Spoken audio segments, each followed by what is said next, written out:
ખરેખર જે આ હું લેટર ઉપર લખાણ આપ્યો છે તે મુજબ આ ઈવીએમ અંદર એવું બની રહ્યું છે કે ઈવીએમની અંદર આપણે જે પક્ષને આપણે મતદાન કરતા હોઈએ છીએ અને અમારા ઈવીએમના નોટામાં પણ મતદાન થતું હોય છે એ બીજી તરફ જઈ રહ્યો છે. ખરેખર એક જ પક્ષને આ મતદાન થઈ રહ્યો છે, એટલા માટે આવી અમે લિખિત રજૂઆત કરેલી છે. ખરેખર આ ઈવીએમ મશીનની અંદર અમે એટલા માટે બહિષ્કાર કરવાનો કહીએ છીએ કે જે સેટિંગ કરેલી છે તેમાં નોટાના જે પણ મતદાન છે તે એક પક્ષને જઈ રહ્યો છે, જેના કારણે અમે આ લિખિતમાં આપેલી છે. મુખ્ય તથ્ય છે કે ઈવીએમનો અમે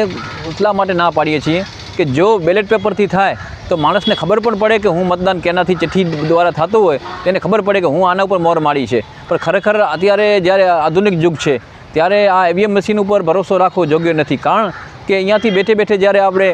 પૃથ્વીલોકથી કરીને ઉપર આકાશલોક સુધી પણ અહીંયાથી આપણે ચિપ દબાવીને આમાંથી પેક કરી શકતા હોઈએ હેંગ, તો આ પણ ઈવીએમ પણ હેંગ થઈ શકે તેવી સ્થિતિ ઊભી થયેલી છે. આ માટે અમે વારંવાર ઈવીએમ દૂર કરવા માટે ઘણા બધા ચૂંટણી આયોગને દિલ્હીમાં પણ લખેલો છે, પરંતુ એક ચક્રીય શાસનના કારણે કોઈ સાંભળવા તૈયાર નથી અને ઘણા બધા સુપ્રીમ કોર્ટના પણ વકીલોએ આ માટે વિરોધ કરેલો છે, પરંતુ કોઈને કોઈ પરિબળો એના ઉપર જવાબદાર છે. અને ખરેખર તો હવે એવું લાગી રહ્યું છે કે સરમુખત્યારશાહી તરફ જઈ રહ્યો છે આપણો ભારત દેશ, કારણ કે વારંવાર રજૂઆતો લિખિત હોવા છતાં પણ જો ઈવીએમ ન હટતો હોય તો બહુ ખેદજનક બાબત છે. જ્યારે આપણે પેનની તાકાતની વાત કરતા હોઈએ છીએ અને પેનની તાકાતથી જો આ ઈવીએમ મશીન નથી હટતો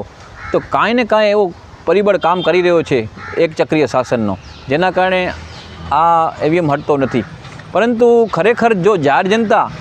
આ મતદાનની અંદર ઈવીએમ મશીનથી બહિષ્કાર કરે કે અમે જ્યાં સુધી બેલેટ પેપર ના આવે ત્યાં સુધી અમે ઈવીએમથી મતદાન નહીં કરીએ તો સારો પરિણામ ભારતની અંદર જોઈ શકશું. અને ખરેખર હાલમાં પણ અમે જ્યારે આ નોટા સમિતિની અમે જાણ કરી છે એમાં પણ અમે કીધું છે કે જે ધર્મમાં માનતા હો એ ધર્મના સોગંદ લઈ લો કે જ્યાં સુધી ઈવીએમ મશીન છે ત્યાં સુધી અમે મતદાન નહીં કરીએ ને નહીં કરીએ, કારણ કે જો અમે આ બહિષ્કાર કરીએ તો જ આપણે આવનાર સમયમાં આપણે ઈવીએમને હટાવી શકશું. ખરેખર બેલેટ પેપરથી મતદાન થાય તો ચોક્કસ પ્રમાણિક મતદાન થઈ શકે છે, બાકી કોઈ સ્થિતિ દેખાતી નથી.